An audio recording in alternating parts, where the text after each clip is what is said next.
Nos gourmandises avec Pascal Dumont.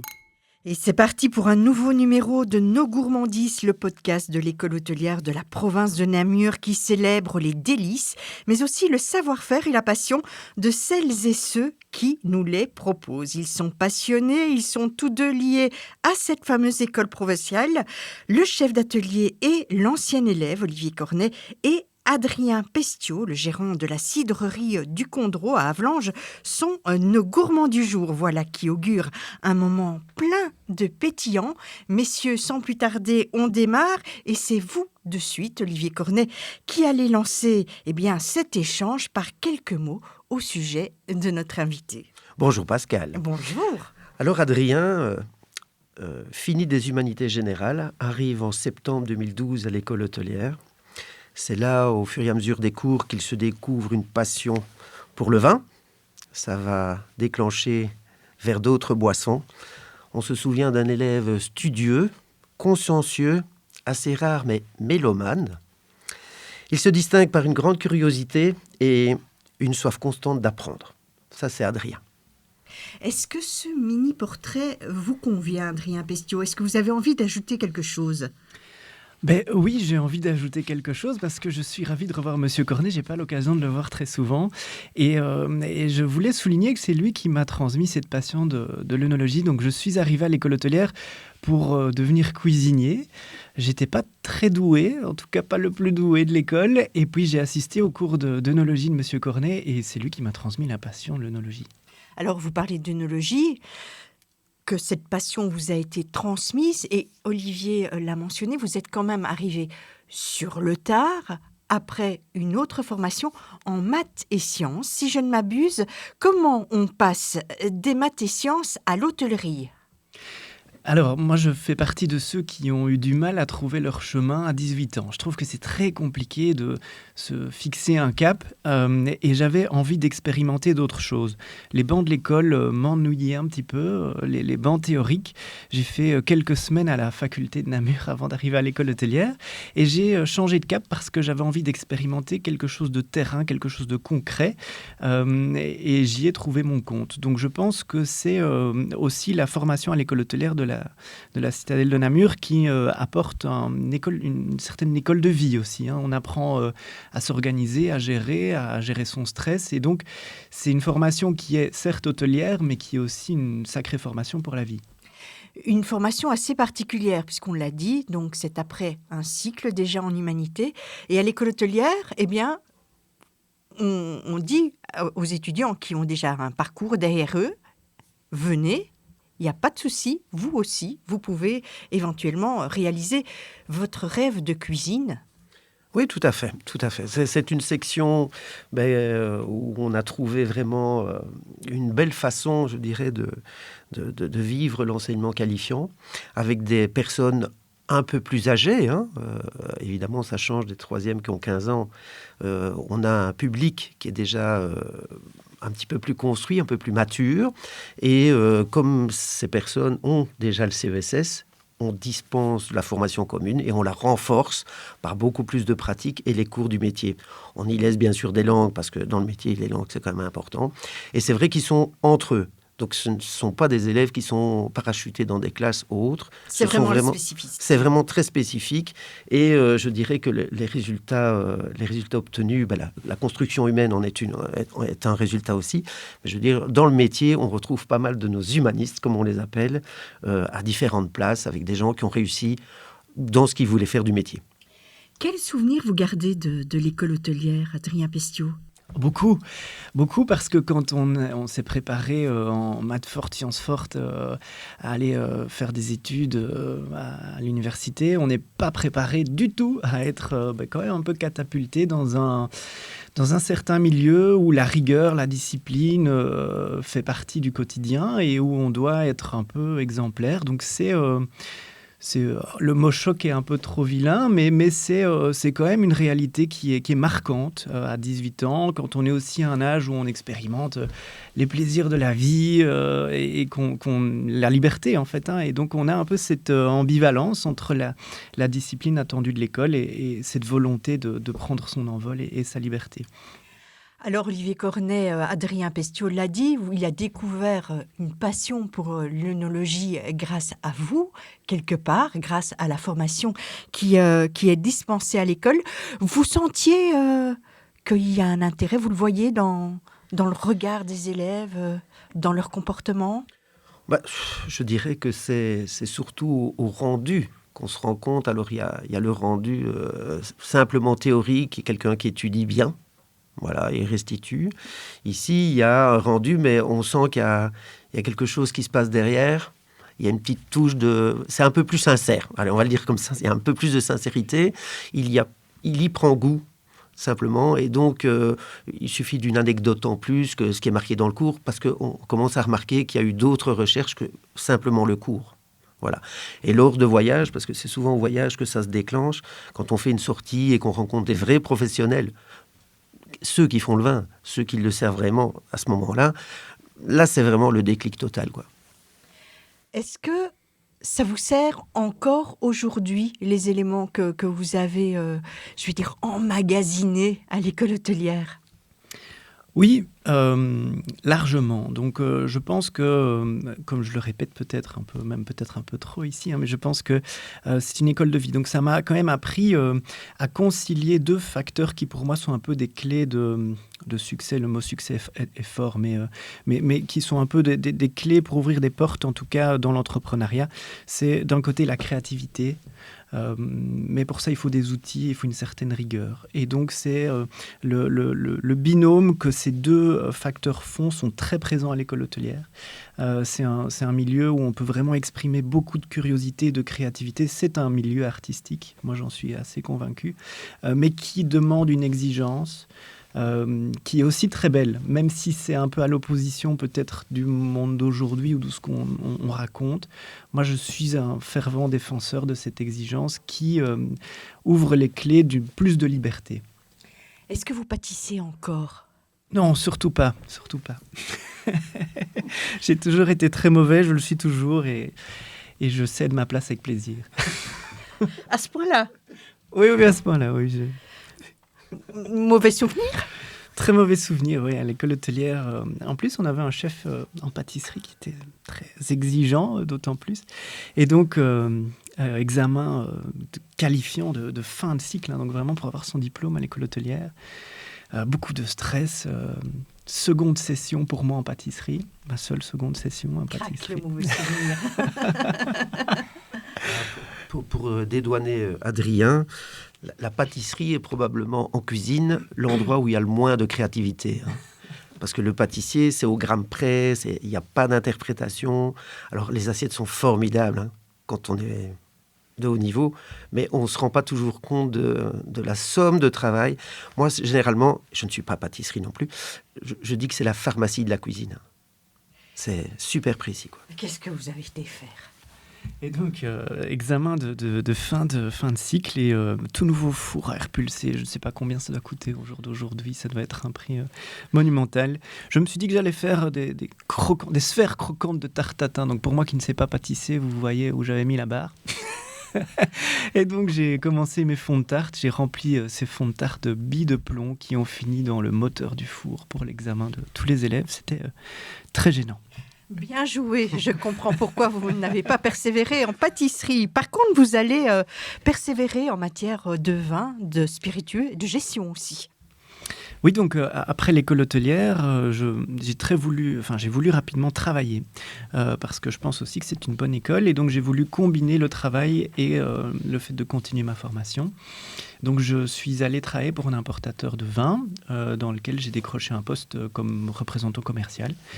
Et à côté de quoi, j'ai fait en cours du soir un diplôme en vin et spiritueux du monde qui s'appelle le WSET, qui est un diplôme international et qui couvrait, selon moi, tous les vins et les spiritueux du monde, ce qui m'intéressait, ce qui m'avait manqué à l'école hôtelière, où c'était assez franco-français, il faut le dire. Et donc j'avais envie de découvrir un univers plus large. Et j'ai complété ça avec une formation en marketing et en gestion d'entreprise en cours du soir. Donc un programme bien chargé sur les 2-3 années qui ont suivi ma sortie de l'école. Et tous les chemins mènent à la pomme, mais on n'y est pas encore à la pomme. On n'y est pas, donc j'ai travaillé dans le monde du vin pendant quasiment 5 ans, dans lequel je me suis forgé, je pense, une culture, un apprentissage aussi de l'entrepreneuriat, parce que j'étais dans une très petite entreprise, donc quand on est dans des PME comme ça, on fait partie de la famille avec ses bons et ses moins bons côtés. Et donc, ça m'a été très utile. Et puis, j'ai décidé de partir de cette entreprise parce que j'étais très axé dans le monde du commerce. Je devais faire beaucoup de clients, j'avais beaucoup d'objectifs de vente, mais je me sentais de plus en plus déconnecté du produit. Je découvrais de moins en moins de choses. Et puis, en fait, j'en avais jamais fait. Donc, j'en avais goûté, j'avais théorisé très fort, mais je n'étais jamais rapproché de la production. Et donc, j'ai quitté mon travail et je me suis retrouvé avec un peu de temps devant moi et aussi le premier moment dans ma vie où j'ai pu freiner un peu. Donc, on a envie d'aller vite à cet âge-là, en tout cas pour ma part. Et donc, j'ai pris un peu de temps pour moi et je me suis retrouvé dans une ferme à faire du bénévolat avec un maraîcher, qui est la ferme de Froidefontaine, qui héberge la cidrerie du Condro. Et je n'y allais pas du tout pour le cidre. Je ne savais pas que cette ferme hébergeait une cidrerie, à tout vous dire. Et donc, je travaille quelque temps dans le maraîchage pour souffler un peu. Et je découvre cette cidrerie, je goûte le produit et je me dis waouh, un vrai coup de cœur pour le produit. Je me suis dit comment se fait-il que ce produit est aussi inconnu alors qu'il y a une qualité merveilleuse. Et je rencontre Roger Divan, qui est le fondateur historique de la cidrerie du Condro. Pour ne pas tout vous cacher, on partage quelques apéros à rallonge ensemble, on s'entend bien. Et puis, on se rend compte qu'une synergie peut être créée. La cidrerie avait du mal à mettre en avant la qualité de ses produits, à les commercialiser, et c'était pas vraiment viable. Et donc, je me suis dit que c'était pour moi l'opportunité, peut-être d'une vie. Et donc, j'ai saisi cette opportunité. Et puis, 6 mois plus tard, je reprenais les parts du conseil d'administration et de la gérance de la cidrerie du Condro. Donc, un fameux hasard, en fait, on peut l'appeler comme ça. Et là, vous allez vraiment au produit. Vous allez fabriquer du cidre, vous allez essayer de le promouvoir. Oui, là, complètement. Donc, on rend les clés de la voiture de société, on rend la belle petite tenue bien propre, on enfile les bottes et la salopette, et puis on apprend le métier sur le terrain, qui est un métier de paysan. On ne va pas se le cacher. Le métier de vigneron, quand il est fait à l'échelle artisanale, et le métier de cidriculteur est un métier d'agriculteur et de paysan. Donc, on est les mains dans le cambouis, on apprend le métier, on fait des erreurs, on goûte beaucoup tout le temps, on essaye de faire confiance à son palais, mais on se rend compte aussi qu'on a ses propres limites et donc on continue d'expérimenter. Alors aujourd'hui, à la cidrerie, j'y suis depuis 2018, je continue d'expérimenter des nouveaux produits, d'affiner ma méthode de travail. C'est un métier très long aussi, ce sont des cycles aussi, les gens peut-être ne s'en rendent pas compte. On est à l'opposé du cidre industriel. Moi, je mets quasiment 1 an et demi pour produire une bouteille de cidre. Donc c'est une chance par an et on se donne rendez-vous 1 an et demi plus tard avec une trésorerie qui dort pendant tout ce temps-là. Donc c'est des cycles très longs et ça demande beaucoup de résilience. Oui. Alors vous avez parlé de vignoble, de cidre. Il y a un parallèle entre les deux, Olivier, vous croyez ? Alors, Adrien, ne te vexe pas. Donc c'est vrai que dans les cours, je dirais, le cidre... c'est pas la partie la plus importante. Je dirais que le Wallon connaît le jus de pomme parce qu'on en a presque tous vendu pour les écoles primaires de nos enfants. Le cidre, on le connaît parce qu'on est bien allé boire sur la côte normande un bol. Mais avoir du cidre Wallon et le déguster à sa juste valeur, c'est quelque chose qui n'est pas encore complètement entré dans les mœurs. Récemment, on a fait un banquet où, accompagnant le dessert, c'était un cidre. C'était un choc pour la moitié des invités. Ils ne s'attendaient pas du tout à avoir ce produit-là. Donc c'est vrai que c'est un produit peut-être trop méconnu chez nous. Oui. En quelques mots, ça se fabrique comment du cidre ? Alors vous posiez la question juste avant, c'est comme du vin. Faire du cidre, c'est faire du champagne avec des pommes. C'est aussi simple que ça. Donc on est sur un alcool de fruits Je tiens à insister sur le fait que la fermentation de fruits est une fermentation difficile et rigoureuse. Je ne jette pas la pierre à mes copains brasseurs, au contraire, mais ce n'est pas du tout la même culture et la même exigence que le grain, que les céréales. Et donc, on dépend de la maturité des fruits, on dépend de leur qualité, on trie très fort, on ramasse tout à la main. On presse tout dans un pressoir qui va travailler à très faible rendement. On va fermenter pendant 9 mois en barrique de chêne avec différentes manipulations ce jus qui va devenir un premier pré-cidre, si vous voulez, qu'on va ensuite mettre en bouteille, où une seconde fermentation naturelle va s'opérer pendant 6 à 9 mois supplémentaires, et où la bulle va apparaître de façon complètement naturelle. Donc c'est un champagne de pomme, on peut l'appeler comme ça. Et comme le champagne et comme les vins, il est millésimé maintenant. Il est millésimé parce qu'à nouveau, on est dans une optique de fruit. Donc le fruit subit très fort l'effet millésime. Il y a des années chaudes, il y a des années froides, il y a des années qui portent beaucoup, d'autres qui portent moins. Et donc le millésime va être le reflet de l'année de récolte. Ce que vous proposez aujourd'hui, il y a différents types de cidre. On ne peut pas parler du cidre, mais des cidres. Ce que vous proposez aujourd'hui, c'est du brut. Alors on propose du brut et même de l'extra brut. La différence, c'est quoi ? C'est le taux de sucre résiduel quand vous allez déguster le cidre. Mes copains normands et bretons aiment bien faire aussi des cidres doux. Pour faire du cidre doux, on veut garder du sucre résiduel dans le cidre. Et donc, le niveau de sucre est corrélé au niveau d'alcool. S'il reste du sucre, on aura moins d'alcool. Inversement, s'il n'y a plus de sucre, on aura plus d'alcool. Mais donc, pour garder de façon naturelle du sucre résiduel dans la bouteille, c'est une course contre la montre monumentale qui est assistée de quelques produits œnologiques également. Et donc, à la cidrerie du Condro, on a ce credo de travailler sans intrants. Donc, je travaille vraiment sans aucun intrant. Tout ce que vous allez trouver, c'est de la pomme qui n'a absolument pas été traitée par aucun produit phytosanitaire et aucun produit de cave et même pas de sulfite. Pour ça, les fermentations sont plus fortes que nous et donc elles vont se passer jusqu'au bout. Donc les levures vont dégrader tout le sucre en alcool, ce qui fait que je ne peux pas vous proposer de cidre doux. Alors, les éléments dont on parle maintenant, Olivier Cornet, sont des éléments qui serviraient pour justement un service de cidre. Oh, bien sûr, bien entendu. C'est vrai que le parallèle par rapport au champagne peuvent s'appliquer au cidre. Oui, c'est le travail, je dirais en amont, c'est le commercial, le convaincre le client d'y passer. Mais tout le reste, c'est un vin. Aujourd'hui, est-ce qu'on peut dire que le cidre commence à gagner ses lettres de noblesse ? C'est plus vraiment un produit typiquement de niche, on commence à le voir dans les restaurants ? Alors oui et non. Oui, parce que moi je suis le nez dedans, donc je vais vous répondre que oui, j'ai l'impression de pouvoir séduire de plus en plus de clients et en tout cas de convaincre les amateurs de qualité, ça c'est sûr. Mais à l'échelle d'un marché international et global, non. Ça reste un produit très niche qui doit pousser des coudes pour se faire une place au milieu du monde du vin et de la bière et de tout ce que le monde d'aujourd'hui international tel qu'il est nous propose. Donc, une réponse mitigée.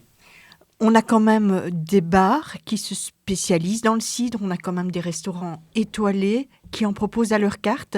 J'ai vu en France qu'il y avait des restaurants où on ne proposait que du cidre comme boisson.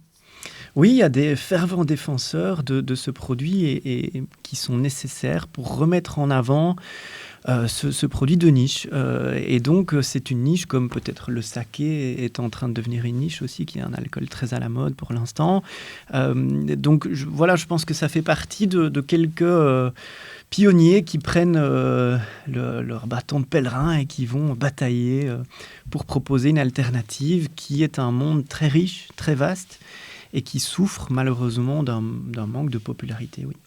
Olivier Cornet, vous l'avez dit, on a servi du cidre à une occasion à l'école hôtelière. Avec quoi vous serviriez du cidre ? Je pense que d'abord, comme Adrien le disait, ça dépend du millésime. J'imagine que c'est pas tout le temps les mêmes pommes. Donc ça ne doit pas toujours donner le même goût. Et c'est un petit peu comme les vins. On peut partir de théorie, tel cépage, ça devrait donner ce genre de vin. Ce genre de pomme doit donner ce genre de cidre. Et ça va pouvoir s'appliquer. Mais il n'y a pas de raison que ça n'aille pas sur une entrée poisson, froide ou chaude. Que sur les viandes, bon, je ne suis pas toujours un fervent défenseur des vins blancs avec les viandes, mais ça peut s'expliquer. Avec les desserts, moi je préfère du brut que du doux. Donc voilà, je pense que c'est un produit à travailler et surtout une démarche à travailler. Elle n'existe pas, ou pas beaucoup. Et le professionnel, qu'est-ce qu'il en dit ? Ah, mais je suis tout à fait d'accord avec mon professeur d'œnologie. Donc le cidre peut trouver son intérêt de différentes façons. D'abord par des accords de contraste, donc on peut venir susciter la curiosité, voire même peut-être un peu interloquer, choquer, ou des accords plutôt doux et souples et enrobants et confortants sur un dessert, sur une bonne crème pâtissière. Mais moi, les meilleures choses que j'ai dégustées, c'est associer le cidre avec du fromage bleu, c'est extraordinaire. La volaille, typiquement le poulet au vin jaune et au mori, vous servez un verre de cidre là-dessus, l'acidité du cidre va casser le gras de cette préparation et l'accompagner merveilleusement bien. Il y a plein de choses à faire. Comment on sert du cidre ? Alors on l'a compris, hein, pas au bol, mais c'est un verre tulipe, un verre ballon, une flûte ? Alors, c'est un verre de dégustation, effectivement, avec cette forme un peu évasée sur le haut.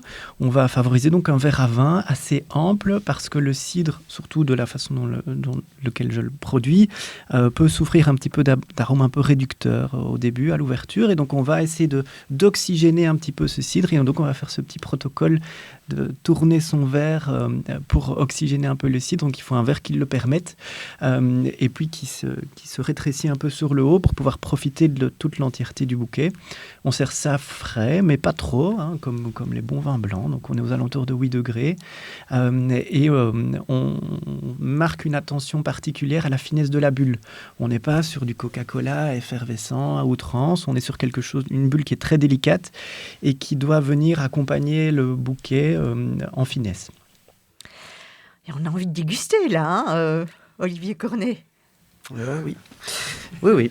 Ça fait rêver, oui, effectivement. Alors on le boit, mais on le cuisine aussi, le cidre. On le cuisine et c'est à nouveau, je réinsiste un peu là-dessus parce qu'on peut s'embourgeoiser autour de la qualité d'un cidre, mais on peut aussi se rappeler que c'est un produit paysan. C'est un produit paysan et agricole avant tout et donc on peut le cuisiner, mais on peut aussi faire de magnifiques vinaigres. Moi, je travaille en partenariat avec la vinaigrerie Sainte-Odile, pour ne pas la citer, à Bruxelles, qui fait des excellents vinaigres. Et donc le cidre est un produit de départ qui peut effectivement se retrouver un peu partout, que ce soit en cocktail, que ce soit dans la cuisine, que ce soit en vinaigre, que ce soit dans un simple verre. Donc c'est un produit agricole, paysan, qui a son usage et ses usages multiples. On en discuterait pendant des heures, n'est-ce pas, Olivier Cornet ? Je dois dire que l'élève apprend, maître. Hein. Si vous aviez une question, là, maintenant, puisqu'on arrive vraiment à la fin de cet échange, ça serait quoi ? Vous avez envie de lui poser une question ? Moi, je dirais à Adrien, que peut-on faire pour que nos jeunes en sachent plus dès le départ ? Alors, nous rendre visite. Moi, je trouve que, voilà, on est à 35 km l'un de l'autre. Moi, j'apprécierais énormément et j'aurais apprécié pendant mon cursus aussi, voire plus. Donc, effectivement, j'imagine que le temps manque, ça, j'en suis convaincu. Mais voilà, c'est bien d'apprendre les choses dans les bouquins. C'est aussi très important de les voir. Maintenant, il y a Internet, les vidéos. On peut évidemment se rendre compte de plein de choses, mais aller à la rencontre du producteur, sur le terrain, se rendre compte de comment fonctionnent les machines, voire même peut-être passer une matinée à presser des pommes, goûter les fermentations en cours dans les barriques. Tout ça, c'est des opportunités qui sont extraordinaires, qui sont à 2 portes de chez nous et qui permettent peut-être aussi de susciter la passion, la curiosité et apportent un ancrage dans le réel, en fait. Tout ça en plus de découvrir un endroit qui est vraiment magnifique. On a pris l'habitude de vous donner une petite idée lecture. Eh bien, moi, j'ai trouvé cet ouvrage qui s'appelle « Le cidre, c'est pas sorcier » chez Marabout. Alors, il n'est plus disponible en librairie, mais on peut le trouver en téléchargement. C'est signé Benoît Marinos avec des illustrations de Yanis Varoutsikos. Voilà, nos gourmandises, c'est déjà fini pour aujourd'hui. Merci à nos gourmands du jour, Adrien Pestiot et Olivier Cornet. On se retrouve tout bientôt avec d'autres voix, d'autres personnalités pour une nouvelle rencontre. À bientôt pour un nouveau podcast de l'École hôtelière de la province de Namur.